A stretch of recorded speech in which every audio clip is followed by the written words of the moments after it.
नंदीगावचे सरपंच संतोषभाई राबडे यांची हायवे प्राधिकरणाकडे मागणी. अपघातात मृत्युमुखी पडणाऱ्या गायींच्या मृतदेहांची तातडीनं विल्हेवाट लावण्याची मागणी. राष्ट्रीय महामार्ग 48वर नंदीगावजवळ वारंवार गायींचे अपघाती मृत्यू होत असल्याच्या घटना समोर येत आहेत.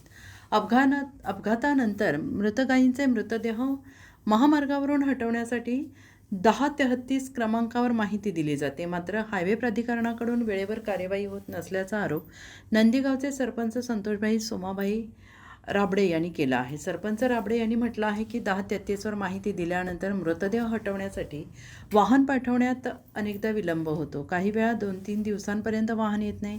तसेच वाहन पंक्चर झाल्याचे कारण सांगितले जाते. त्यामुळे मृत गायींचे मृतदेह दीर्घकाळ महामार्गावर पडून राहतात. मृतदेहांची वेळेतच विल्हेवाट न लावल्यास काही दिवसात ते फुगून परिसरात दुर्गंधी पसरते. त्यामुळे स्थानिक नागरिक तसेच वाहनचालकांवर मोठ्या त्रासाला सामोरं जावं लागतं.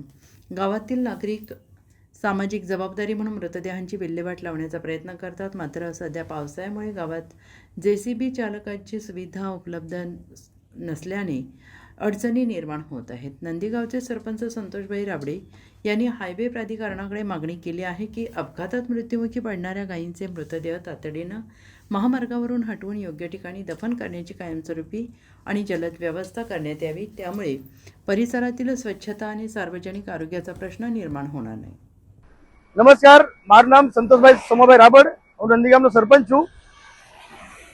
આપણે હાઈવે 48 પર અમારું ગામ આવેલું છે અને ગામ ઉપર જે હાઈવે ઉપર જે એક્સિડન્ટ થાય છે અને એક્સિડન્ટ થાય ત્યારે અમે 1033 ઉપર કોલ કરીને મદદની જ્યારે માંગ કરીએ છીએ IRB પાસે કે હાઈવે ઓથોરિટી પાસે, તો એ હાઈવે ઓથોરિટી ગાડી મોકલવા માટે 2-3 દિવસ કે આવતી નથી ગાડી, કે આવતા હશે રસ્તામાં ગાડી પંચર પડી છે પણ એ ગાડી ખબર નહીં આવે નહીં એમ કે ચાલે બરાબર। તો અમે હાઈવે ઓથોરિટીને કહેવા માંગીએ મીડિયા માધ્યમથી કે જે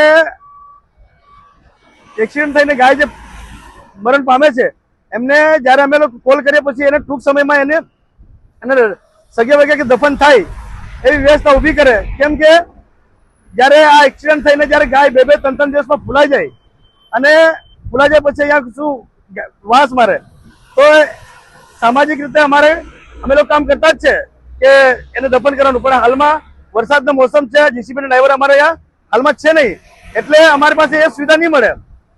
તો હાઈવે ઓથોરિટીને અમે કહેવા માંગીએ કે તમારી પાસે સુવિધા છે, ગવર્મેન્ટે વ્યવસ્થા મૂકી છે અને એ કરી શકે છે, કેમ કે એ તમારી પાસે રોજનું રોજ બધા JCB કે ડ્રાઈવરો હોય છે, તો એ તમે એને તાત્કાલિક સારવાર મળે મદદરૂપ થાય એવી વ્યવસ્થા ઊભી કરો।